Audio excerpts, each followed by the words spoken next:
That was Sina with Next Generation. You're on 94.9. It's 14 minutes past 4 and it's Tuesday afternoon. That means Creation Ministries International. Of course, if you have any questions, just go to creation.com. That's their website. Or even better, text them to us because Dr. John's here this afternoon. Good afternoon, Dr. John. Good afternoon, Nick. Now, of course, that text number, 0401 949 949. Text those questions to Dr. John if you have any questions in regards to, aliens, dinosaurs, evolution, creation. And today, I guess some people may have seen some of the stories that have been in the media. I looked them up today. There's a stack of them in regards to a family, Dr. John. Hopefully you can bring some light to us. Of course, the questions that the media has thrown up about a family in Turkey that walk around on all fours. And they're asking questions like, is this the missing link? Are we evolving into something that walks on all fours? So many different weird questions.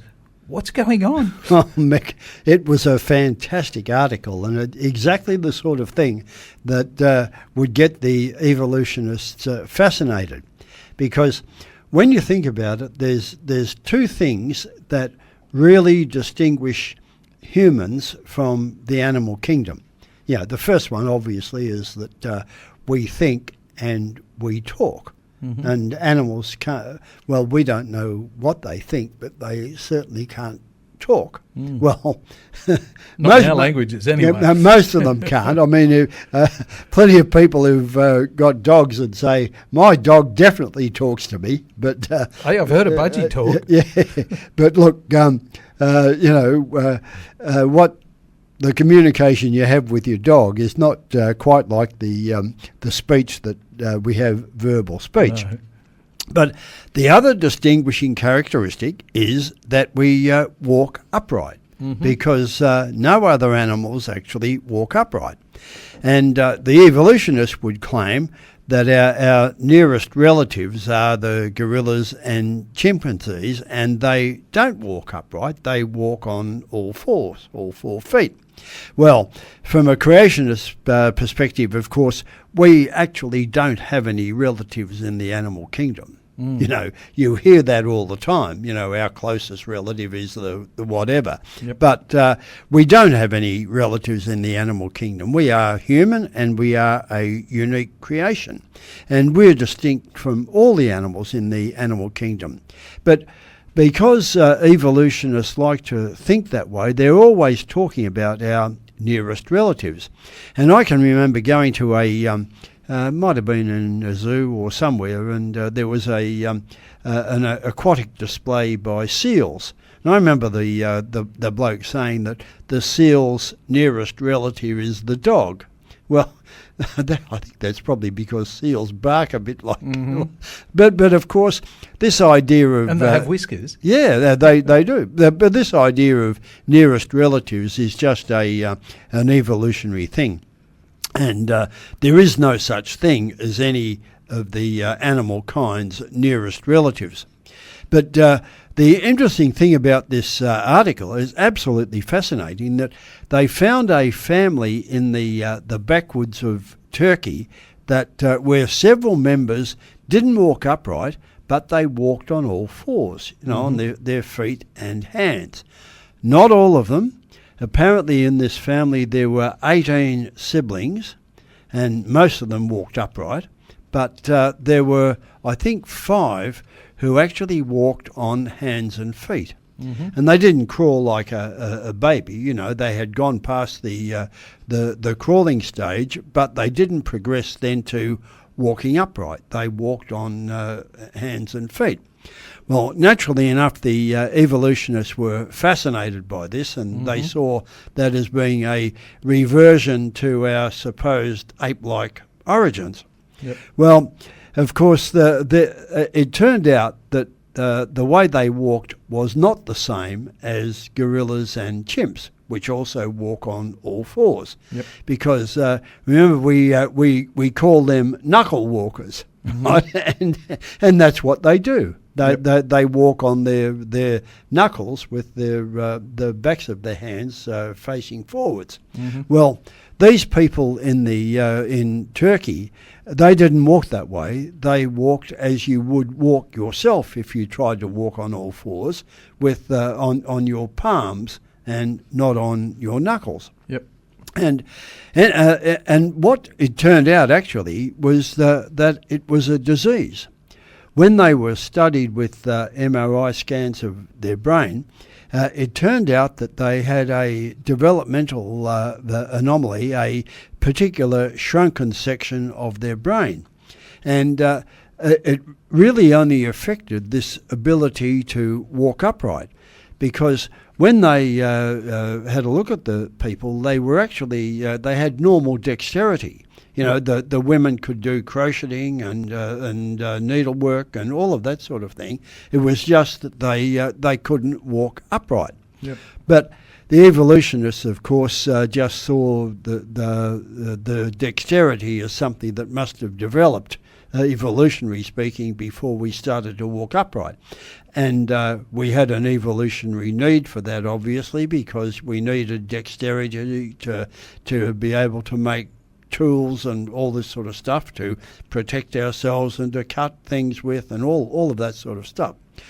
But there was another very interesting twist to the story, because when the people were when the researchers provided these disabled family members with walking frames to enable them to stand upright on their feet and be supported, Yep. and so on, they were able to use them, and they were able to support themselves walking upright.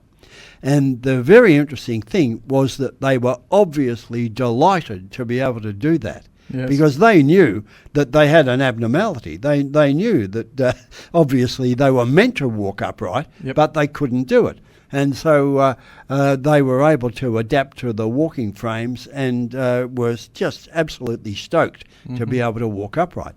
And of course they had grown up in a backwoods area of Turkey, not in a city. So if they'd been born into a city, then probably things would have been very different for them. You know, they would have been picked up shortly after, after the crawling stage anyway, and it would have been observed that there was a problem, that they couldn't walk upright.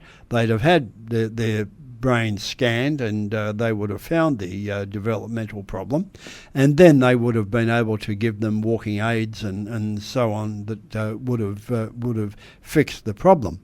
But yeah, I think that was really interesting, and I can understand why the evolutionists were fascinated by it. And apparently, although it was news to me, apparently a couple of years ago there was a 60-minute program about this particular family, and some of our listeners might have heard of it before. I hadn't.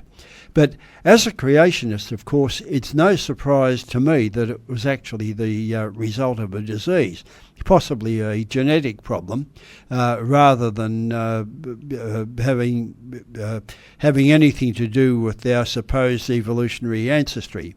And the bottom line really is that when you know the truth, you don't go off on tangents like that and start looking for evolutionary significance, because there isn't any. You know, here are these people who had a developmental abnormality, but they realised that it was a problem. Yeah. So basically, you're saying it's again loss of information. This disease has caused a breakdown, loss of information. Absolutely, because their siblings were able to walk upright. Yep. And their siblings had normal brain scans, but when they did it on these people, then they didn't. Yep. So it was it's damage, all of a result of the fall. Yep. You know, it got nothing to do with evolution, even though I can imagine that the evolutionists got very excited about it. Yeah. Often when you talk about, evolutionary things like, people coming from monkeys and, these theories that evolutionists have, they look at at parts of DNA. Now, you've talked about DNA before as being a code, like a computer It code. It is. Now, of course, if the computer code says they have two eyes, and of course our computer code says we've got two eyes, all of a sudden some people go, oh, look there, we've got the same thing. Well, the horse has got two eyes as well. Yeah. Do we come from a horse? No. I mean, well, of course, the evolutionists believe that we all came from the same thing. If you go right back, some single-celled organism. Yeah, that's right. But well, that's not what the Bible says. And when you really have a look at DNA and the code, it's obviously just impossible. Codes cannot build themselves and increase themselves with any degree of sense. Yep. Any change to an existing code damages the code, and there aren't any computer codes that have ever generated themselves. They've all been written by a knowledgeable, thinking person. Yep. Yeah. So, evolution does not have a leg to stand on when you really look into it in detail. Oh, look, it makes so much sense what you're saying. We hear about Adam and Eve and their kids and how they lived for thousands of years. And we can see that over time in the Bible, you can see how it's all broken down.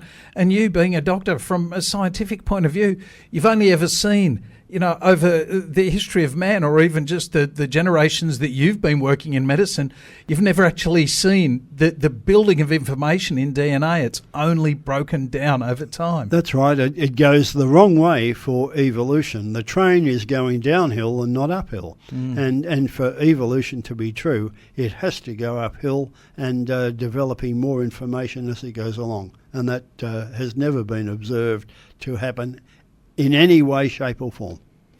You're on 94.9 this afternoon.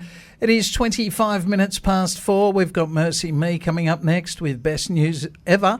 And soon we'll come back to Dr. John. And if you have any questions for him, please send them through to our text line 0401 949 949. You're on 94.9. It's 23 minutes to 5.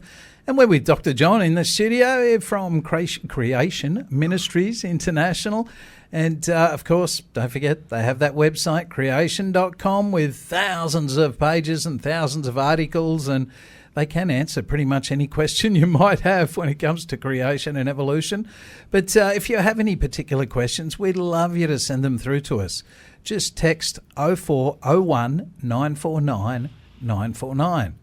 Now, Dr. John, we were talking about a family earlier that, live over in Turkey, that walk around on all fours. And, you've been pretty much saying, hey, this isn't evolution that we're looking at. It's an issue. The difference between us and animals, really. I've had people call me an animal before. What makes me different to an animal? Well, it wasn't true, Mick. And, the other thing that distinguishes you don't walk around on all fours, you walk upright, but you can also speak, believe it or not. All our listeners hear you speak day after day, so they know that you can. Mm-hmm. And that is the other attribute that distinguishes us from animals, the walking upright and the speech. And speech actually is a real puzzle for evolutionists. Where did speech come from?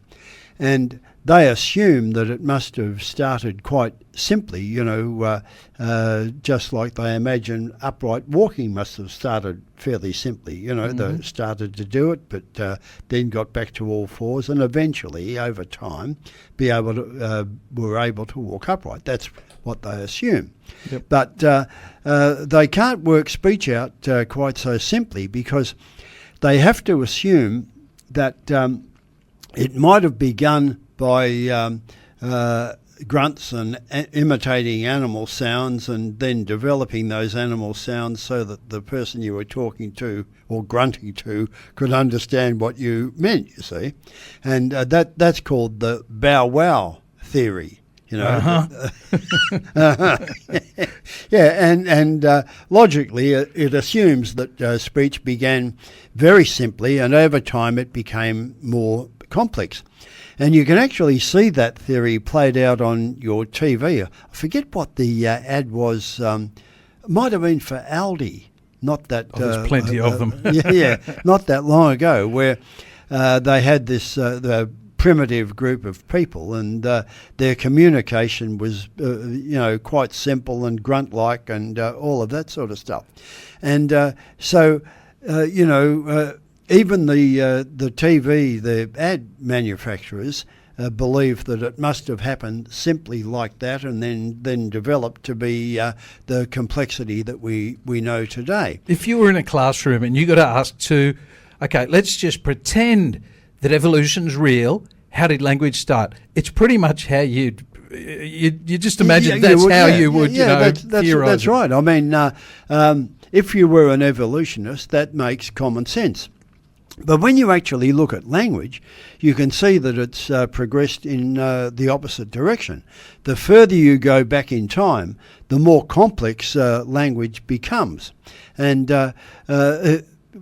we tend to simplify it as we go further. I mean, you look at what your kids text to one another, and you can see how language is becoming more simple over time, not more complex. Yeah, particularly Australians. Well, that's right. And even if you read what Darwin wrote, which is only about 200 years ago, you can see that the verbal style was much more wordy and much more complex than we would write today. Yep. And when you go back further, it's even worse. You think you can't even understand the English of Chaucer, and then Elizabethan English, and so on. I mean, the progress is downhill rather than uphill, which is what you would expect from an evolutionary perspective. Yep. And I mean, there are thousands and thousands of different languages in the world today. Most of them actually are what we would call dialects, because they're variations on other languages. But change can happen really, really quickly.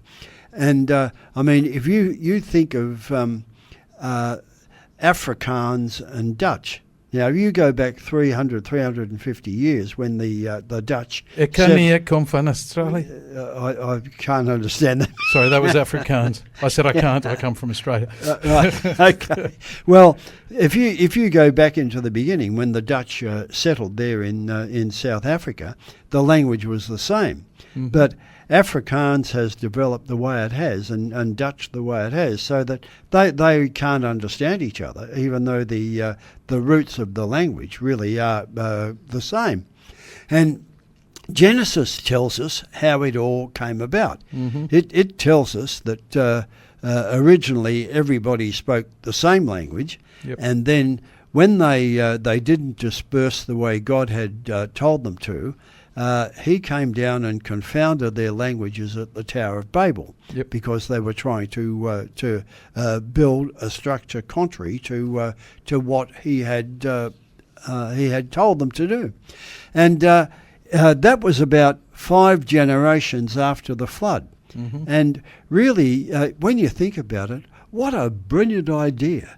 You know, how do you break people up without going and belting them up? You know, you just make it so they can't understand each other. And that divided them into various ethnic groups, not just by language, but also by paternity. So, and when you think about it, Noah had 3 sons, but there were much more than the 3 original language groups. But he had 16 grandsons. Mm-hmm. And linguists, when they've had a look at the development of language, they've thought there were about a dozen or so root language groups that everything else is stemmed from. And so you can just about imagine that God divided them into the 16 tribal groups after Noah's grandsons and gave them all a unique language. Mm-hmm. So they couldn't understand each other, so they stopped building the tower. I mean, we don't know how he did it, but certainly when he confused their languages, it was an absolutely brilliant way of breaking them up. Mm.